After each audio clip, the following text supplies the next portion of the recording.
My beloved one, listen carefully. The call that is coming from the hospital is not a coincidence.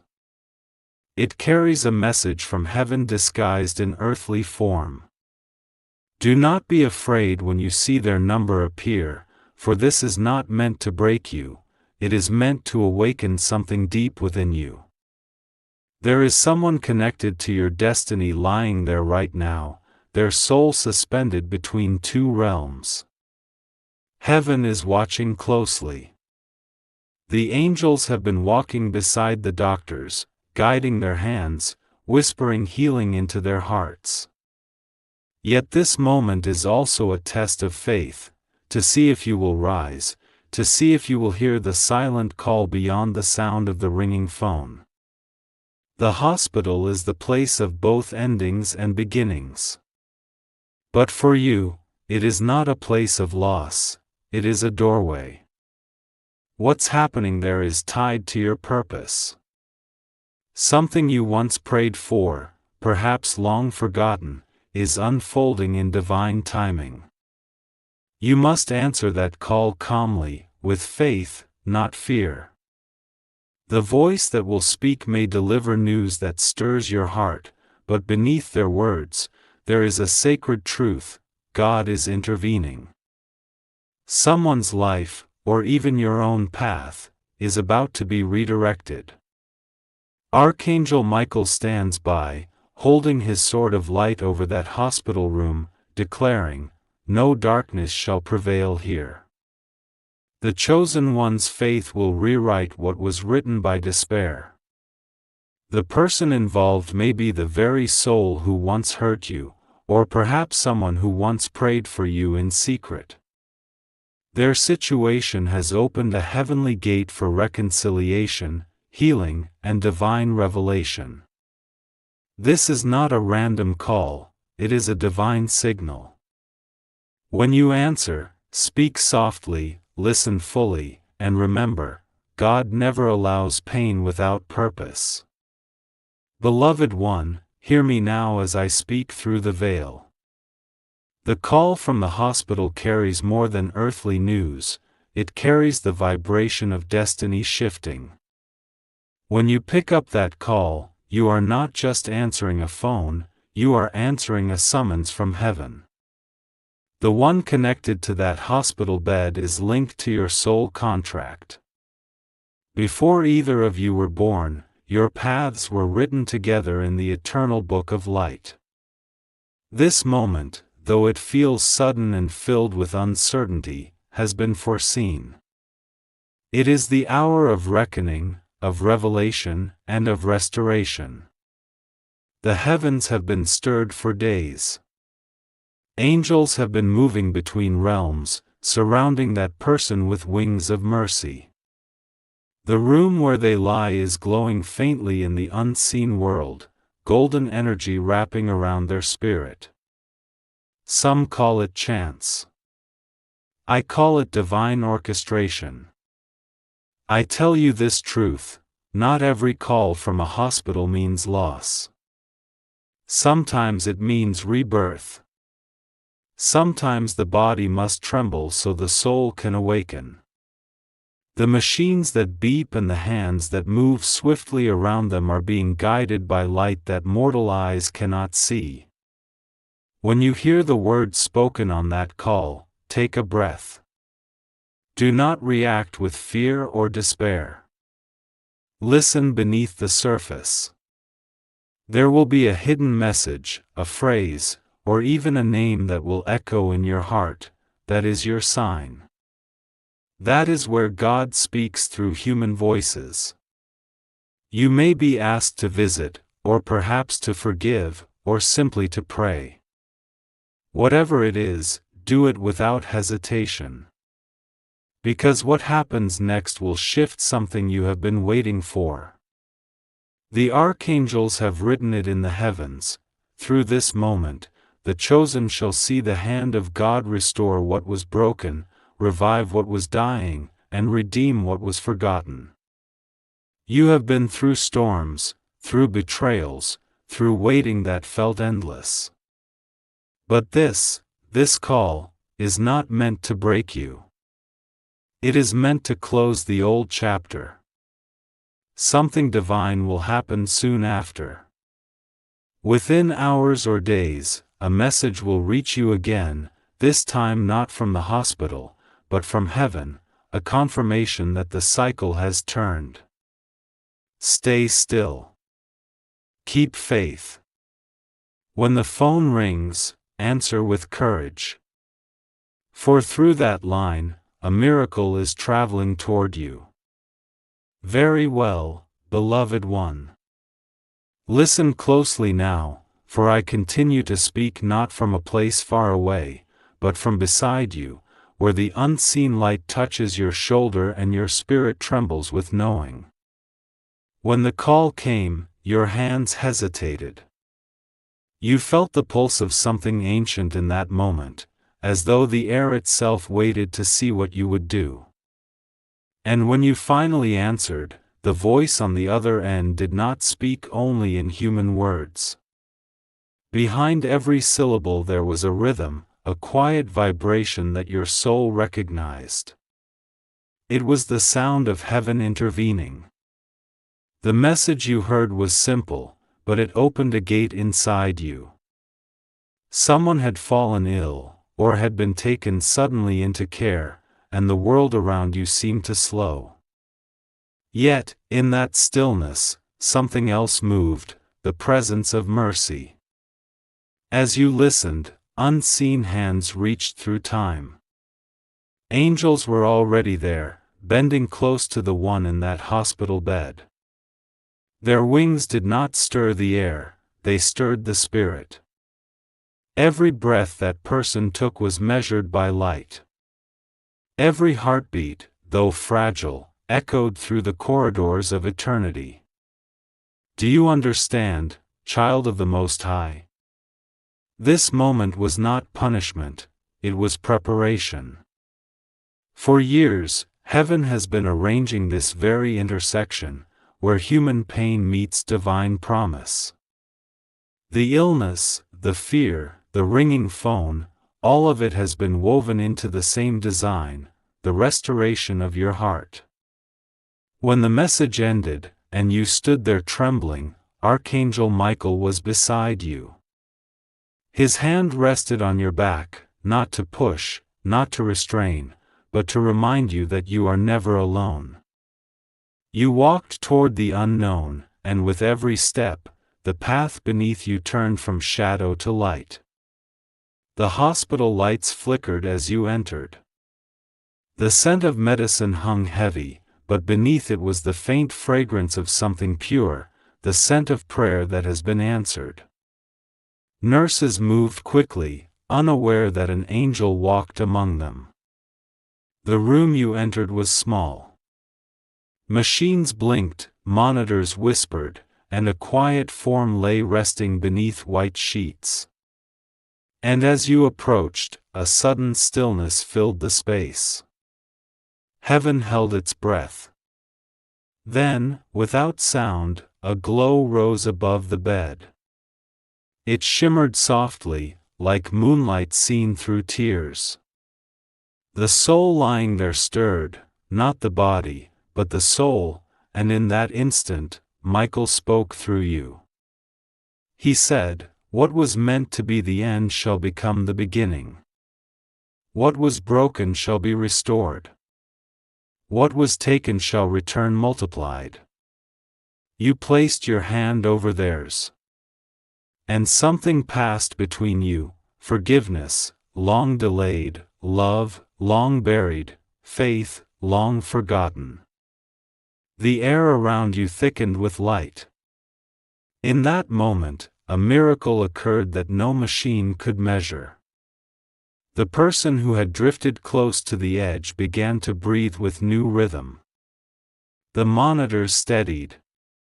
The nurses hurried back in, startled but relieved. They saw only the patient recovering. But you knew, heaven had touched the earth again. Beloved, the call from the hospital was never meant to warn you of death, it was meant to lead you to resurrection. What happened that day was the turning of your destiny. You answered a call that was not only for another's healing but for your own awakening. The following days unfolded like a dawn breaking slowly. Gratitude replaced fear. Old wounds began to close. Even people who had forgotten kindness began to feel it stirring again. And through all of it, Michael's voice continued within you. You have walked through the shadow, and the shadow could not consume you. You have seen despair, and you chose to love anyway. This is why the heavens trust you with new beginnings. From that day forward, signs began to appear. A sudden warmth when you prayed. The sound of wings in dreams. A sense that time itself was rearranging to open new doors. The one who had been ill began to speak of visions, of standing in a field of light, hearing a name called that sounded like yours. They told you that before returning, they saw a figure made of fire and gold who said, "Tell them they are forgiven. Tell them it is time." That figure was Michael, carrying the same message I now give you. It is time to live unafraid.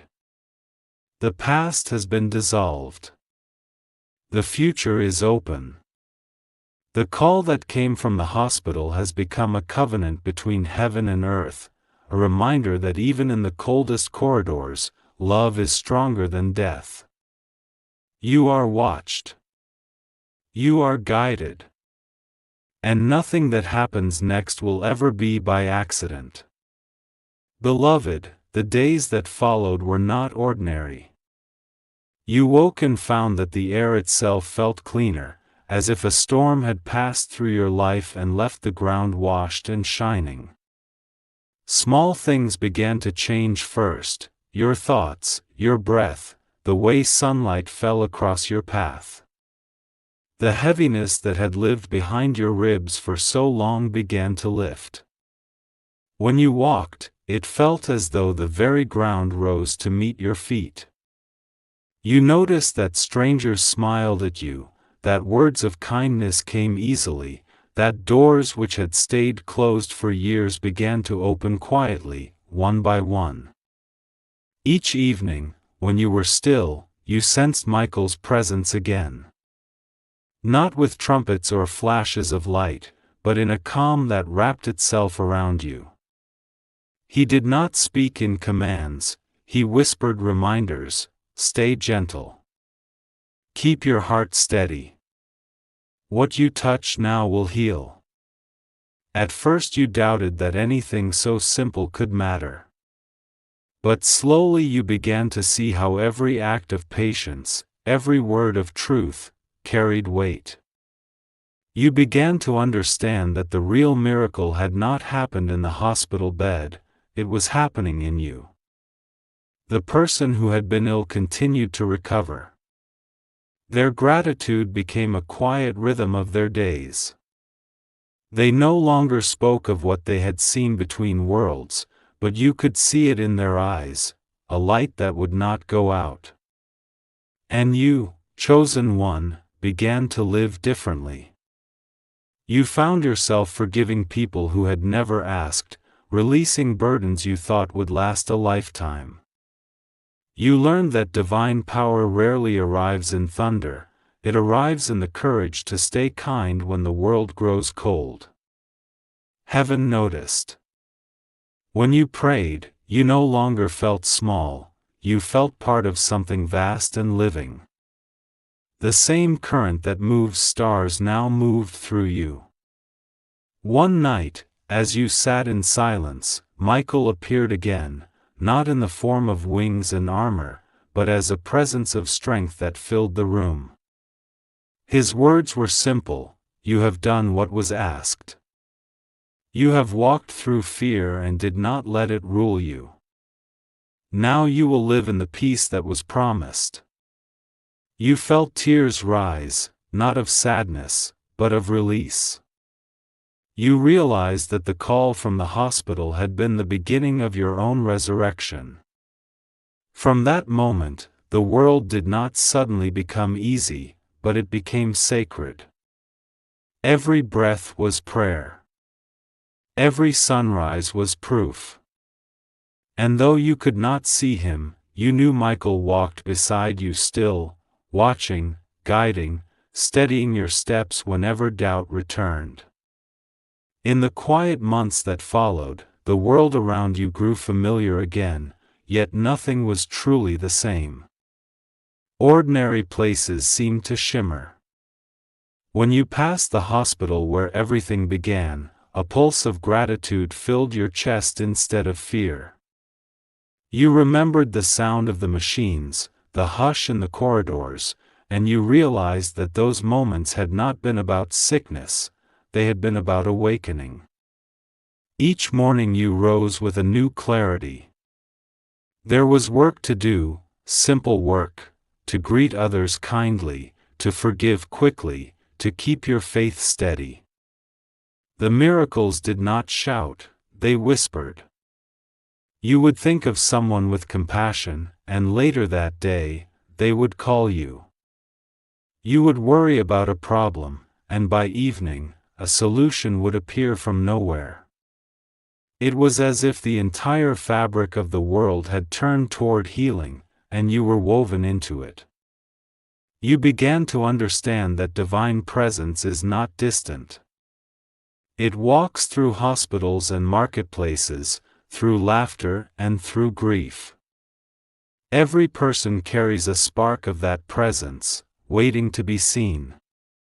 When you looked into people's eyes, you saw not strangers but souls, each one trying to remember who they were before fear covered their light.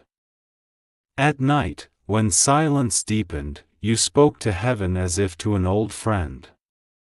There were no elaborate prayers anymore, only honest words. Thank you. Keep me steady. Let me be kind tomorrow. These were enough. Sometimes, just before sleep, you felt warmth along your shoulders, a weightless pressure, like a hand resting in blessing. You never turned to look. You simply whispered, "I know you're here," and the warmth lingered until dawn. In dreams, you walked through fields of pale light. There were no boundaries, no walls, only gentle wind and a sense of belonging. Voices called to you, not in warning, but in welcome. Among them was Michael's, calm and certain, "You have remembered what it means to be whole. Now carry that memory into the world." When you woke from such dreams, you found courage waiting on your pillow. You began to help others who were afraid, not with speeches, but with your presence. You listened. You comforted. Sometimes you said nothing at all, and that silence itself was healing. People began to notice. They would ask, "Why do I feel calmer when you're near?" You smiled, knowing it was not really you, it was the light that had passed through you ever since that call. As seasons changed, challenges returned, small storms, moments of uncertainty, but you were no longer the same person. You had learned to pause, breathe, and look for the quiet thread of grace hidden in every situation. You understood that even the hardest days are doorways. One evening, as the sun sank low, you felt the familiar presence again. This time, Michael's voice was softer than ever. "You have seen that heaven does not live above you, it lives within you. Every act of compassion is a wing. Every moment of truth is a sword of light. Carry them, and you will never be lost." You whispered back, "Will you stay with me?" And he replied, "Always. Until every heart remembers what you now know." The light faded gently, but it did not leave you. It settled inside, in the quiet place where courage and tenderness meet. From then on, you walked in peace. Not perfect peace, but the kind that endures through storms, the kind that remembers light even when clouds gather. You had answered the call, lived the lesson, and become part of the miracle itself. The peace you carried did not stay hidden for long. It moved outward, quietly, the way a scent of rain moves before a storm. The first to notice were those closest to you. Their tempers softened when you entered a room. Arguments that had once seemed endless began to fade. It wasn't that you tried to change them, you simply listened, and in your listening they remembered their own gentleness. Neighbors who had never spoken to each other began to share small kindnesses. A forgotten friend called and said, "I don't know why, but I felt I should reach out." You knew why. The light that had been placed in you had begun to travel.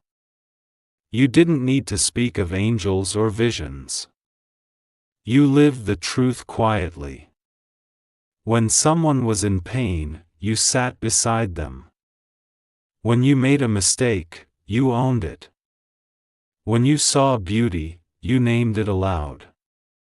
Each act became a ripple of grace that touched more lives than you would ever know.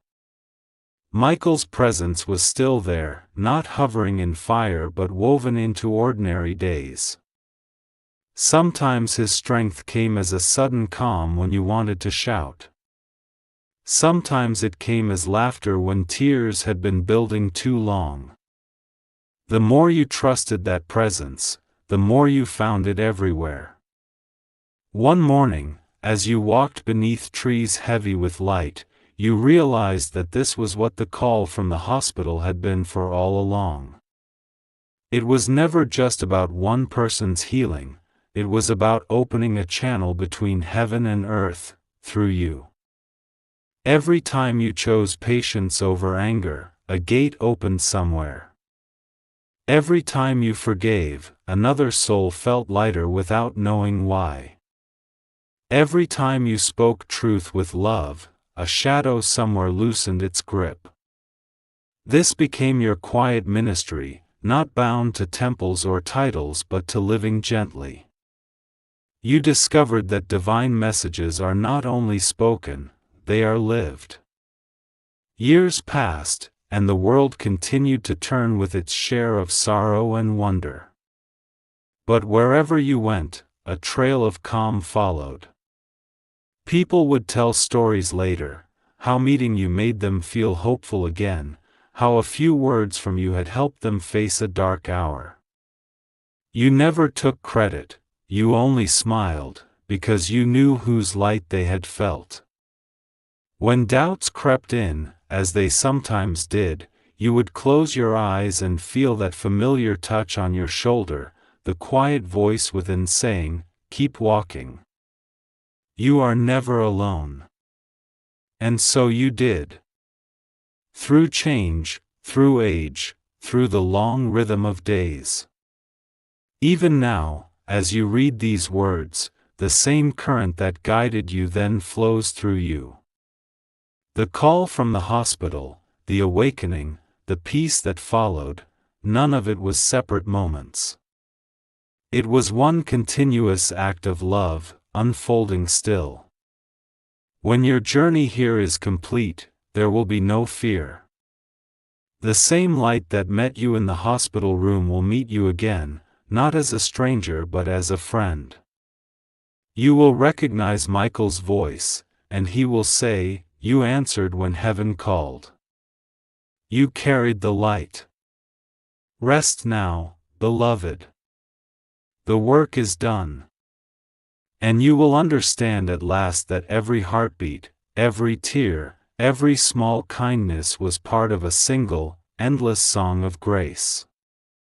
After years of walking in light and gentle purpose, there came a moment when the veil between what is seen and unseen seemed thinner than ever. One evening, as the sun dipped below the horizon, painting the sky in gold and violet, you felt that familiar presence more strongly than you ever had before. Michael was not beside you, he was within you, flowing through your very being like a river of light. He spoke, not in words you heard with your ears, but in truth that your soul understood. Beloved, it is time for the next revelation. The life you have lived is only the beginning of what you were created to witness. You looked around and saw that the ordinary world had shifted.